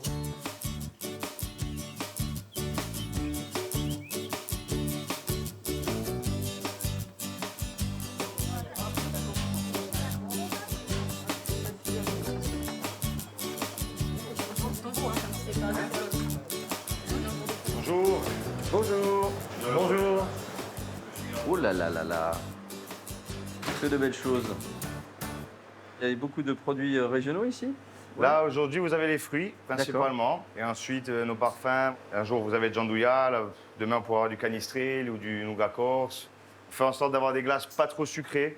Voilà, ça plaît assez dans la région. Et tu vois, un petit peu le même cursus que moi. Tu vois, il a autre métier. J'étais brancardier. Brancardier. C'est barman, puis brancardier pendant une dizaine d'années à l'hôpital Ajaccio. Et j'ai voulu rentrer au village et je me suis formé. Et voilà, c'est un ancien salon de coiffure qui appartenait à ma grand-mère. Ah. Et ouais, on a transformé ça en glacier. Et du coup, je travaille avec ma sœur. Changement de vie. D'accord. Et on se régale, on est au village, on se régale. Les gens reviennent beaucoup au village. Énormément. C'est super. On revient à nos C'est super. racines. Et je vois que le succès est là. Parce qu'il y a Franchement, plein de ça gens va. qui viennent. Franchement, ça va. De toute façon, dès que c'est artisanal, quand on fait bien son travail, quand on aime son travail, il y a toujours une qualité complètement différente. Vous imaginez, je vous dis que j'ouvre un glacier à 700 mètres d'altitude au mois de décembre. C'est pas le pari le plus intelligent à faire. Mais les choses se sont présentées comme ça et on se met à faire des bûches. Je vends plus de 100 bûches en 15 jours, avant même que qui que ce soit ait pu goûter la glace. C'est-à-dire juste le simple fait qu'on vient marquer le coup. C'est beau. La première bûche, c'est pour le soutien. La seconde, c'est parce que c'est très Personne n'a été malade. Partant de là, tout le monde est revenu. Alors, je regarde un petit peu. On va essayer de changer des classiques. Melon corse, tiens. Allez. Goûter un fruit du coin. Hop, et toi, un petit quoi pot. Et moi, pêche, s'il te plaît. Pêche. Et voilà. Merci. Et le salon, c'est en hommage au salon de coiffure de la grand-mère? Exactement, c'est ça. Super. Elle a 94 ans, elle est encore là. Et voilà. Merci bien. Merci à vous. Eh bien, bravo pour ce beau projet. Goûtez d'abord et vous me direz. Oh, je ne suis pas trop inquiet. Je fais confiance à Jean-François. Au revoir. Jeff, merci. Messieurs, au revoir. On va se poser là, regarde ça. Ouais, avec la vue là. sur la vallée, là. Elle est belle, cette région, quand même. Très beau cadre.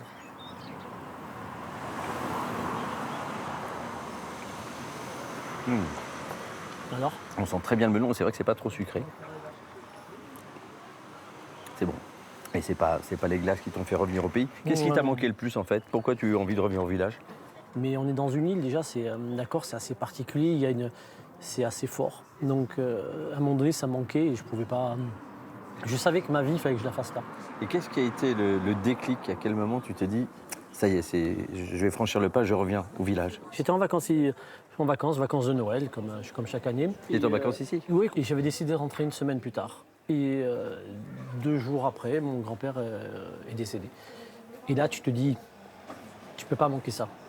D'accord. Si j'avais été à 6000 km, 5-6000 km, comme ça m'arrivait très régulièrement, il y avait ce sentiment familial, je pouvais pas. Donc ça a été le petit déclic qui m'a dit, il faut que je rentre. Il faut que je sois près des miens s'il se passe quelque chose, quoi. Il faut que je rentre. Ouais.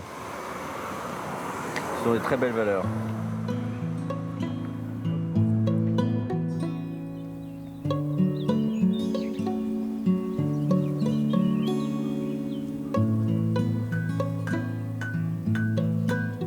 Nous voilà arrivés à la coutellerie de l'Alta Rocca. La coutellerie.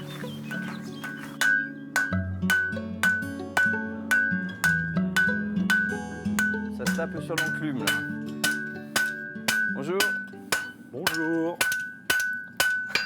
Olivier, je te présente Jérôme. Salut Olivier. Oui. Donc vous travaillez ensemble? Ensemble, voilà. Là, il est en train de faire un brut de forge, en fait, tu vois, une pièce entièrement en métal. D'accord, sans un manche par-dessus, juste le manche est en fer. C'est un monobloc. Je suis en train de forger l'arrière, donc le manche par lui-même, qui va se terminer par une volute. Donc là, je vais terminer la volute, qui est une sorte de décoration. La coutellerie, je crois savoir que c'est une institution en Corse. Oui, Franck Lema, la personne qui nous a formés, a créé la coutellerie il y a une 40aine d'années. Voilà, c'est un des plus anciens en Corse. Hein. Et ouais, il y a des personnes de tout le monde qui viennent et qui veulent des couteaux de franc. Et nous, on va faire tout ce qui est traditionnel, tout ce qui est brut de forge. On peut faire aussi des pièces haut de gamme, mais chacun son style. Qu'est-ce qui t'a attiré dans ce métier de coutelier? C'est de partir de différentes matières pour recréer quelque chose d'autre. On va monter aux ateliers et je vais te montrer un petit peu le couteau traditionnel et les finitions d'un couteau traditionnel. Je veux bien. Voilà. Bon Merci courage Olivier. pour la suite. Merci.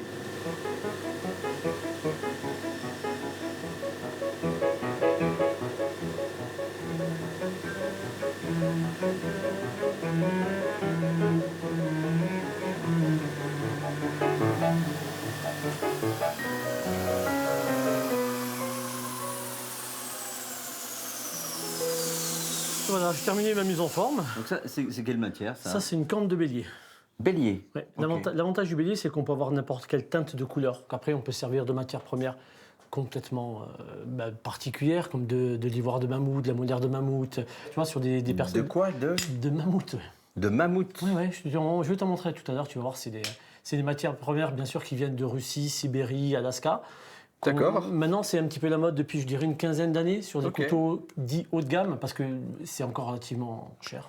Et donc ça, cette forme de couteau, c'est traditionnel d'ici? C'est la forme du couteau traditionnel corse. Voilà. Ok.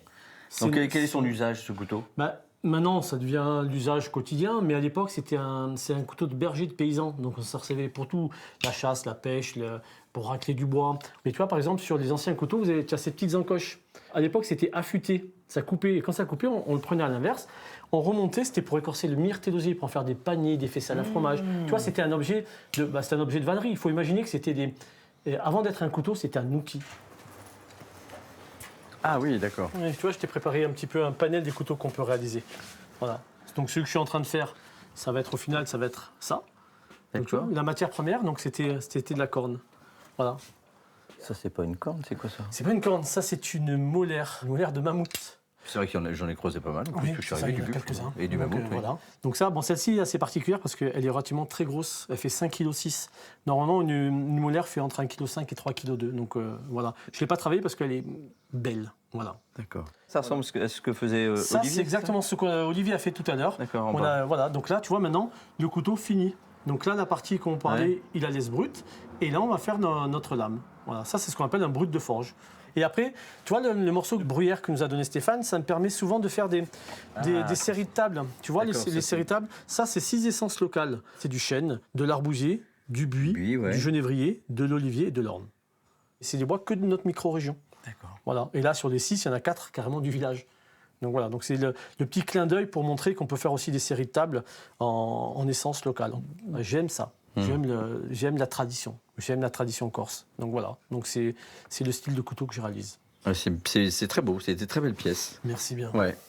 Bravo. En tout cas, merci pour cette balade, et cette balade à la fois à travers ton métier, mais aussi dans ton village. Et tu vois, je suis très enthousiaste de voir qu'il y a plein de gens qui, comme toi, sont revenus pour remettre en avant le talent, le territoire. C'est très beau. C'est avec un grand, grand plaisir. Très, très chouette.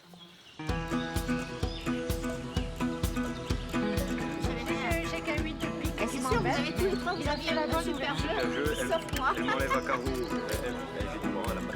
La Corse du Sud regorge de jolis villages de caractère. Au-delà de la carte postale, ce sont les habitants eux-mêmes qui en font l'âme et l'ambiance. Ils y créent des activités et facilitent le lien social. Alors, côtelette. Non, toi, tu attends. Allez, dans 21 minutes. Sans arrêt, sans rien. Alors là, on roule en direction du village de Bocognan, où je vais me positionner toute la journée au cœur du village, en fait. Angie est la première esthéticienne itinérante de Corse. Dans la grande tradition des commerçants ambulants, elle se déplace de village en village. 4 fois par semaine, elle quitte les hauteurs d'Ajaccio, où elle vit, pour exercer en milieu rural. Voilà, on arrive. Alors, hop, il y a le petit marché. On va faire une petite marche arrière parce que je ne sais pas où ils m'ont réservé la place. Chaque semaine, la mairie lui réserve son emplacement. Et Sitôt garé, Angie commence la transformation de son camping-car en institut de beauté. C'est un camping-car que j'ai acheté sur le continent en Vendée. Et en fait, il était déjà aménagé. Après, je l'ai un petit peu mis à mon goût, en fait. Les couleurs, les rideaux. Et puis voilà, donc là, il y a la cabine. Et puis ici, il y a la salle d'attente où je fais les ongles également. Et puis voilà. Bonjour Angie. Ça va et vous? Il y a le soleil, oui. C'est pratique. Allez, hop, Il n'y a pas d'institut de beauté à des kilomètres à la ronde. Alors, Angie n'a pas eu de mal à fidéliser ses clientes, dont Stéphanie, juriste, installée à Bocognano. Angie, ce qui m'a vraiment plu et ce qui m'a décidé d'aller la voir, parce que j'ai pas forcément l'habitude d'aller dans des instituts de beauté, c'était le fait qu'elle se déplace, qu'elle fasse le tour des villages, qu'elle soit à proximité des gens. Moi, j'y suis très sensible. On peut demeurer dans un village et tout à fait pomponné grâce à Angie. L'institut mobile d'Angie ne désemplit pas. Une belle récompense pour la jeune femme qui a fait le pari il y a 6 ans de quitter le stress d'Ajaccio. La manière de travailler est totalement différente parce que même une prestation de 15 minutes, je vais programmer une demi-heure justement pour qu'elle puisse se détendre, qu'on ait le petit moment de partage autour d'un café ou autre, ne serait-ce que s'asseoir devant et puis discuter pour pas qu'on ressente que ça soit comme un travail à la chaîne en fait. Maintenant, ça justement, je ne veux pas travailler comme ça. Merci. Créer du lien social, c'est aussi l'obsession de Jean-Michel. Le jeune homme partage son temps entre Ajaccio, où il travaille, et Carbini, son village natal. C'est important de monter au village parce que c'est le seul réel endroit où je me sens chez moi, auprès de mes amis, ma famille et mes racines.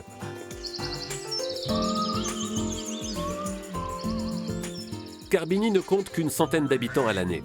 Mais son café est ouvert tout l'été, ainsi que tous les week-ends pendant l'hiver.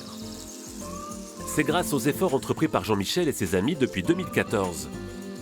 À l'époque, ils ont entre 16 et 25 ans et décident de reprendre le café du centre fermé depuis 2 ans. À la base, on a été motivés par le projet parce qu'il n'y avait plus de vie dans le village. Les jeunes du village descendaient à Porto-Vecchio pour sortir, descendaient à la plage pour se divertir, alors qu'on avait le potentiel pour rester au village.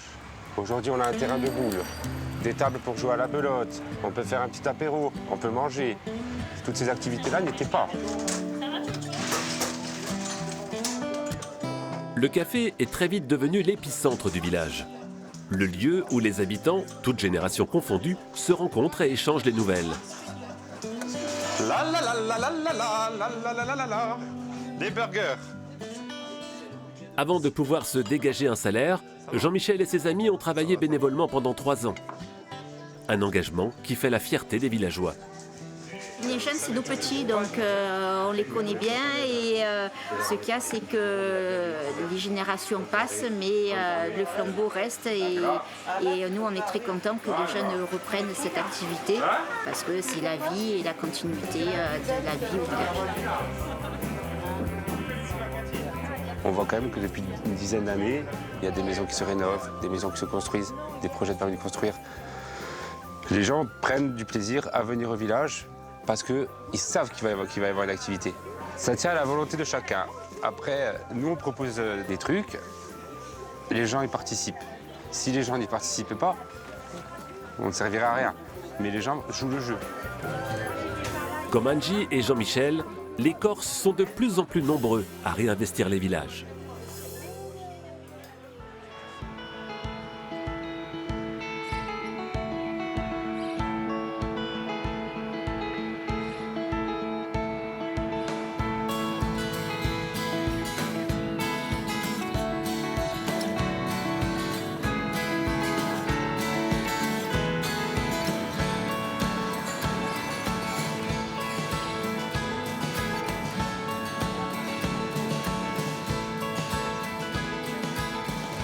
Tu vois Jérôme, voilà, c'est le village de Tsons, mon village. Tu m'as dit que ton ranch faisait partie de la commune de Zonza. Exactement. Mais il est sur la côte. Et il est sur la côte. Et là, on est à la montagne. Il y a combien de temps de... Eh bien, écoute, tu as au moins une heure et demie avec un peu de circulation pour monter. D'accord. Mais ici, les communes s'étendent toujours d'un village de montagne jusqu'à la mer. Et donc, ce village, c'est notre village de famille. Et ma mère y vit. Et mon arrière-grand-père était le maire de ce village. Ok. Ouais, entre 50 et 56, c'était le maire. C'est très, très vivant l'été. Malheureusement, c'est très triste l'hiver. Alors combien il y a d'habitants dans ce petit village l'hiver? Dis-moi. Peut-être qu'il y a une trentaine d'habitants. Mais non. À tout casser, je te jure. C'est vraiment... Ah et d'ailleurs, oui. tu vois, le confinement a fait que ça a été encore pire. Les gens sortaient plus. Il y a quand même toujours normalement un petit bar ou deux qui reste ouvert l'hiver. Ouais. Et là, cet hiver, tu montais, c'était triste. Oh là! On va se mettre à l'abri, là. Merci. Merci. On est bien, là? Eh ben ouais, ça y est. Eh ben, comment vas-tu? Alors, tu connais tout le monde, j'imagine. Bonjour. Eh ben écoute, grosse famille ici. Où on se connaît, où on est de la même famille. Il n'y a pas de solution. Donc là, c'est quelle c'est famille? On l'attendait, la famille. Ah, la fraîcheur est agréable. Ouais. Bon, ici, on est à quelle altitude d'ailleurs? Presque 800 mètres. Voilà. Ah ouais. L'hiver, quand il neige, j'aime bien monter avec mon snow et je fais du snow dans les... Avec mon snowboard dans les... Comme ça, dans les rues du village. J'adore. C'est excellent. Authentique.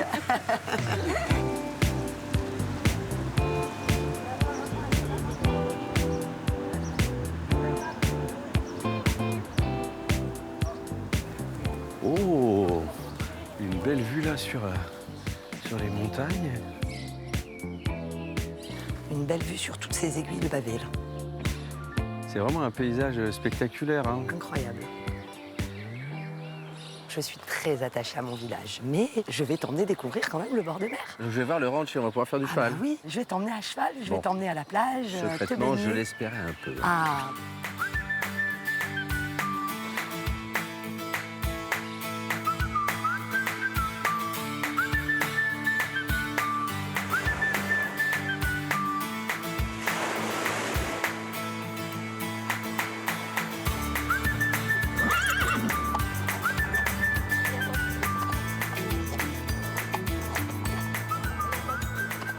Prendre celle-là, dans le sens du poil. Donc, je vais décoller un peu la poussière. Et toi, tu vas venir me la chasser derrière. Voilà. Vous avez une race de cheval en Corse? Alors oui, on a une race. Donc lui, il n'est pas pure race corse. Hein. Il est mélangé avec de l'ibérique. Mais effectivement, on a une race corse qui a été homologuée il n'y a pas si longtemps que ça. Ça doit faire une petite dizaine d'années. C'est un petit cheval très agile, avec des pieds très sûrs, qui est aussi à l'aise en montagne que sur terrain plat, qui ressemblerait très fort au cheval arabe version un peu rustique, tu vois. D'accord. Allez, je te mets la selle du chef. Allez, mon poteau, on y va.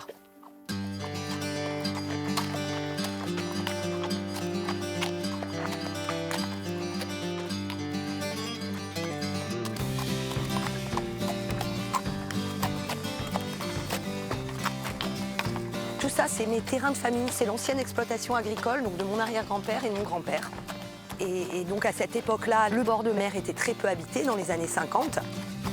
J'ai un arrière-grand-père qui a été un petit peu le pionnier de cette agriculture un peu en bord de mer. Et avec pas mal d'élevage, à la fois les vaches, les cochons, la charcuterie, la vigne, la basse-cour, un énorme jardin potager et fruitier. Et en 58, qui a créé un camping et qui s'est servi de tous les produits de son exploitation pour alimenter son camping, tu vois. Ah oui, donc c'était précurseur. Son vin, précurseur de l'agritourisme. Et évidemment des chevaux, passionnés de chevaux de génération en génération.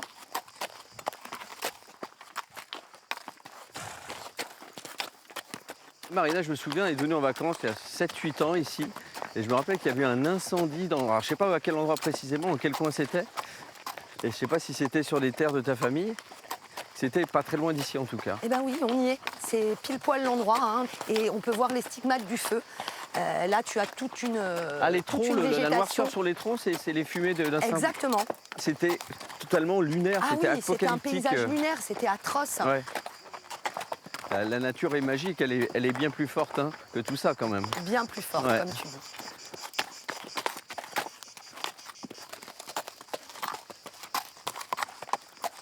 C'est joli la là. vue, Hein. la vue est incroyable ici. Hein. Donc cette petite baie là, c'est quoi? Alors là, c'est la baie de Saint-Cyprien. D'accord, ok.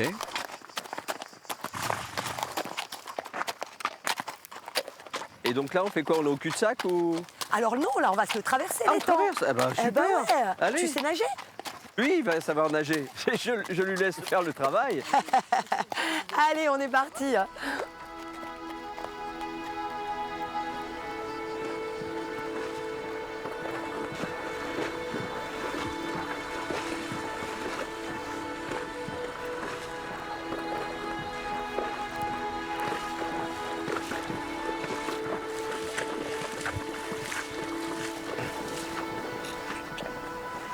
Super agréable cette petite fraîcheur, on la ressent nous-mêmes sans avoir les pieds dans t'as vu, l'eau. on est sur l'eau et d'un coup, l'air est un petit peu plus frais. Allez, vamos a la playa. Oh oh!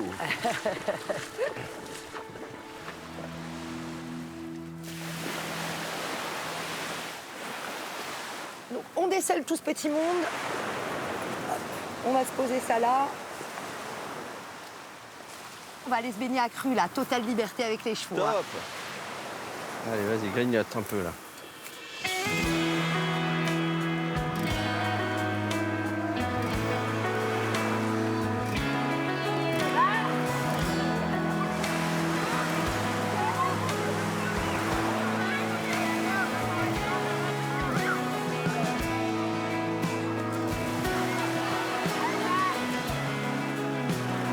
Ah, ça fait du bien ça, Falco, hein? C'est presque de la balnéo pour eux. Ouais, hein. c'est vrai, t'as Enfin, raison. c'est de la balnéo.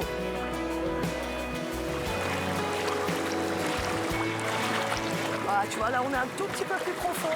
Ouais. Tu peux t'accrocher à la crinière. Hop là. Moi, j'ai nagé un petit peu, là. Ouais, il nage un peu, tu peux sentir qu'à un moment donné, t'es presque en lévitation. C'est amusant comme sensation. C'est incroyable. Et on a les aiguilles de Bavel derrière. Ah, c'est top.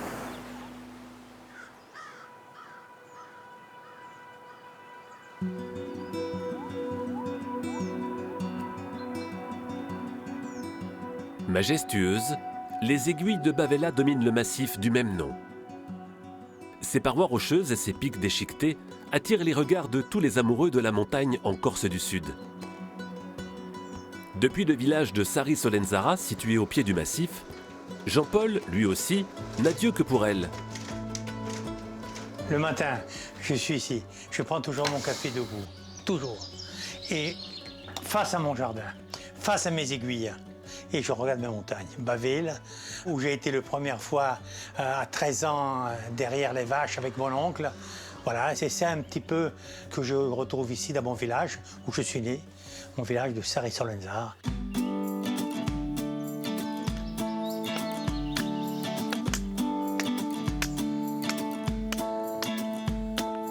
C'est un village un peu perché, il est moyenne 400 mètres, qui domine la côte orientale, presque de Porto Vecchio jusqu'à Bastia. La mer ne m'attire pas, je trouve que je n'arrive pas à la maîtriser. Alors que la montagne, j'arrive à la maîtriser, je me sens plus en sécurité. Au début des années 80, Jean-Paul devient officiellement le premier guide de haute montagne de Corse. Il a fait découvrir ces montagnes à des centaines de touristes. Et il aime toujours y randonner avec ses proches. Le Gervais suit cette épine dorsale et le col de Bavel fait partie de ces deux versants.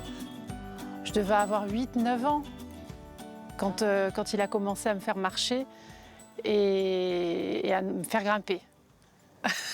J'étais pas tout le temps très volontaire, mais j'avais pas trop le choix non plus, donc j'étais obligée d'y aller. Vous voyez ces arbres, c'est du larigot. Hein, et l'écorce, elle est blanche, elle est fine. Mais cette forêt de Bavel, elle est jeune, mais elle a quand même plus de 3-4 siècles. Hein. Oui, ça, c'est vieux, ça. Et ce qui est extraordinaire ici, c'est l'odeur. C'est ce mélange d'odeurs, de pignes, de pin, de fraîcheur, d'herbe. je sais pas, c'est un mélange de choses. Oui, oui. Enfin, pour moi, ça me fait m'évader, quoi.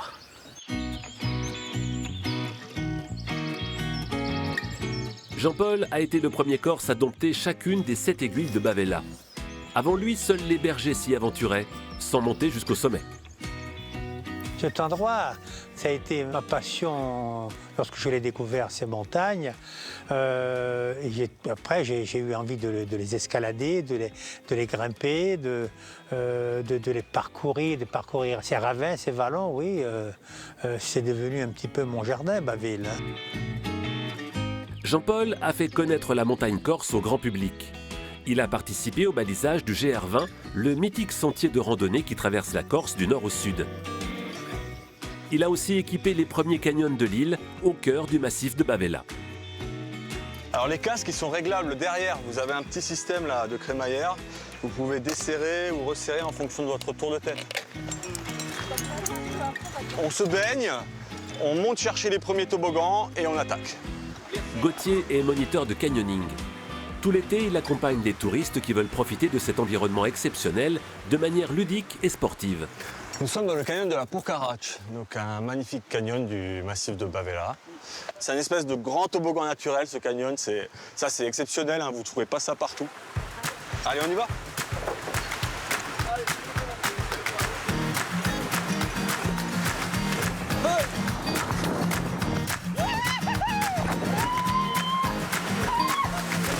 Moi, j'ai fait ça pour faire plaisir à mon fils, qui est fan de toutes sensations fortes, et au contraire de sa maman qui est très peureuse. Le massif de Bavella compte 3 canyons. Dans celui-ci, le ruisseau de Purcaraccia serpente sur 6 km. Il a creusé des toboggans et de superbes piscines naturelles pour la plus grande joie des vacanciers.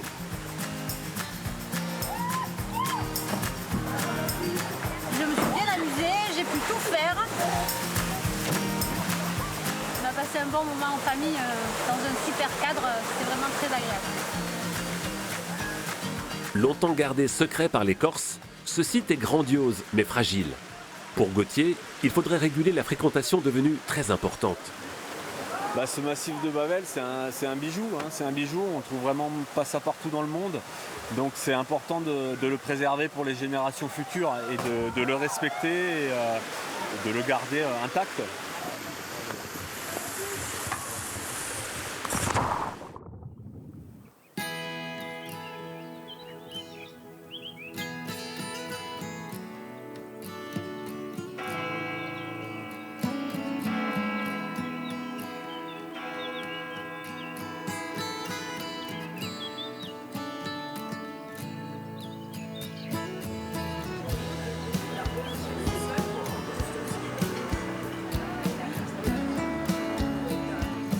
Voilà, mon voyage sur l'île de Beauté se termine et cette île mérite amplement ce surnom, tant ses paysages sont magnifiques, variés et spectaculaires.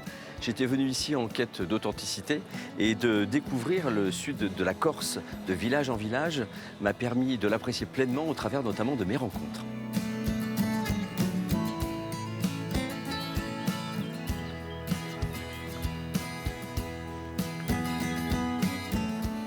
Ceux qui m'ont accompagné m'ont donné à comprendre mieux les fondements de l'identité corse. Cette île où la nature est reine, où elle est protégée, respectée, choyée.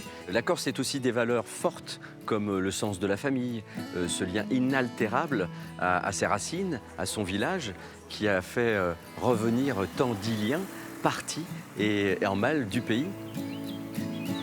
Je tiens à remercier très chaleureusement ceux qui m'ont accompagné, Marina, Julie, Jean-François, Benoît, Jean-Philippe et l'attachant Rémi pour leur générosité, leur fierté et leur passion à me faire partager leur île et sa culture. Merci à vous d'avoir suivi ce voyage et je vous dis à très vite pour de nouvelles échappées belles dans d'autres contrées lointaines. Vous pouvez revoir cette émission en replay ou bien nous suivre et suivre les coulisses des tournages sur les réseaux sociaux. Et comme on dit ici en Corse, Ave la ci!